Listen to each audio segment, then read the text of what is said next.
নমস্কাৰ welcome back to my ৰেকিয়াফিট YouTube channel so guys বহুতে মোক কমেন্ট কৰি আছে যে 40000 কে নতুনকৈ ভ্যাকেন্সি মুকলি হৈছে কোনটো ডিপাৰ্টমেন্টত কিমান ভ্যাকেন্সি মুকলি হৈছে ইয়াতে দিয়াই আছে আপুনি এতিয়ালৈকে কিয় ভিডিও দিয়া নাই বুলি বহুতে মোক কমেন্ট কৰি সুধি আছে কাৰণ কিয় সিএম সাৰে কৈছে যে 40000 কে এটো ডিপাৰ্টমেন্টত ইমান পোষ্ট আহিব হিটো ডিপাৰ্টমেন্টত ইমান আহিব এনেকে কৈছে নিউজ চেনেলবোৰতো তেনেকে ভিডিও বনাই কৈছে যে 40000 ভ্যাকেন্সি আহিব কিন্তু আপুনি ভিডিও কিয় দিয়া নাই বুলি মোক বহুতে কমেন্ট কৰি আছে সেইকাৰণে এটো ভিডিও আপোনালোকলৈ আগবঢ়ালো ভিডিওটো ভালদৰে চাব তাৰ আগতে যদি চেনেলটো সাবস্ক্ৰাইব কৰা নাই কৰি ৰাখিব কোড কিমান ভ্যাকেন্সি আহিছে মই নিশ্চয় কৈ আছো ভিডিওটো চাই থাকিব তো গাইস এই যি 40000 কথা সকলোৱে ভিডিও বনাই আছে বা প্ৰতিটো নিউজ চেনেলত কৈ আছে যে 40000 পদৰ ভ্যাকেন্সি মুকলি কৰিব 8 তাৰিখে তাৰ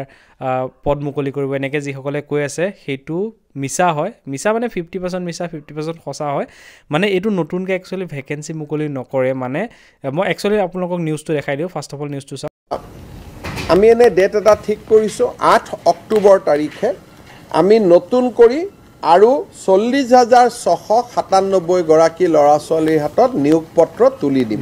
নিশ্চয় আপোনালোকে নিউজটো চালে সিএম সাৰে একচুয়ালি কৈছে বৰ্তমান সময়ত যেটো ভ্যাকেন্সি আহিব বুলি কৈ থকা হৈছে হেতু একচুয়ালি ভ্যাকেন্সি নাহে যেটো অলৰেডি আমাৰ চলি আছে যত আপোনালোকে এটা দেখিবলৈ পাইছে তৃতীয় বৰ্গত প্ৰায় 7650 টা পোষ্টৰ আমাৰ অলৰেডি চলি আছে যেটো ৰিজাল্ট দিলে এতিয়া নেক্সট স্টেপ হ'বলৈ গৈ আছে মানে যেটো গ্ৰেড 3 গ্ৰেড 4 হয় যেটো আমাৰ এতিয়া ইন্টাৰভিউ হ'বলৈ গৈ আছে হেতু পোষ্ট আছে 4 গ্ৰেড 4 ত প্ৰায় 5000 পোষ্ট আছিল অসম লোক সেৱা আয়োগ যেটো এপিএসসি হেতুত প্ৰায় 1208 টা পোষ্ট অসমৰ শিক্ষা সঞ্চালকত প্ৰায় 10050 টা ইয়াতে মাধ্যমিক শিক্ষা সঞ্চালকত প্ৰায় 9717 টা অসম অভিযন্তা সেৱা নিযুক্তি পৰিষদত প্ৰায় 343 টা পোষ্ট আছিল চিকিৎসা বিজ্ঞান আৰু স্বাস্থ্য নিযুক্তি পৰিষদত প্ৰায় 490 টা পোষ্ট আছিল তাৰপিছত ৰাজ্যিক পৰ্যায় আৰক্ষী নিযুক্তি যেটো আমাৰ পুলিচৰ হয় এই পুলিচত প্ৰায় 6239 টা এই গুটেইখিনি মিলি পেলাই প্ৰায় 40697 টা পোষ্টৰ এপইন্টমেন্ট দিব মানে এই যেটো ডেটৰ কথা তেওঁলোকে মেনশন কৰি আছে যে 8 অক্টোবৰ 2025 তেওঁলোকে এটা ডেট তেওঁলোকে থিৰাং কৰিছে যে 8 তাৰিখে আমি এই গুটেইখিনি পোষ্টৰ একেলগে আমি এপইন্টমেন্ট দিম বুলি যেনেকে যোৱাবাৰ দিছিলে ঠিক তেনেকে 8 অক্টোবৰ 2025 ত তেওঁলোকে এপইন্টমেন্ট দিম বুলি কৈছে কিন্তু প্ৰথমতে সিএম সাৰে তেওঁলোকে কৈ আছিল যে মে মাহত দিম কৈ আছিল কিন্তু এতিয়া তেওঁলোকে অলপ পোষ্টপন মানে পিছুৱাই নি পেলাই যেহেতু প্ৰসেসবোৰ আমাৰ চলি আছে যেবোৰ আমাৰ পুলিচৰ হক বা এডিআৰএ হক বা ডিএমই হক বা প্ৰসেসবোৰ যেহেতু অলৰেডি চলি আছে গুটেইখিনি কমপ্লিট হোৱা নাই তো তাৰ কাৰণে মে মাহত তেওঁলোকে একচুয়ালি নোৱাৰিব সেই কাৰণে এই প্ৰসেসটো গৈ পেলাই তেওঁলোকে অক্টোবৰ মাহৰ 8 তাৰিখ তেওঁলোকে নিৰ্দিষ্ট এটা ডেট হিচাপে তেওঁলোকে বাছি লৈছে সেই ডেটতে হয়তো তোমালোকৰ এইখিনি পোষ্টৰ এপইন্টমেন্ট লেটাৰ দিব ইয়াত কোনো নতুন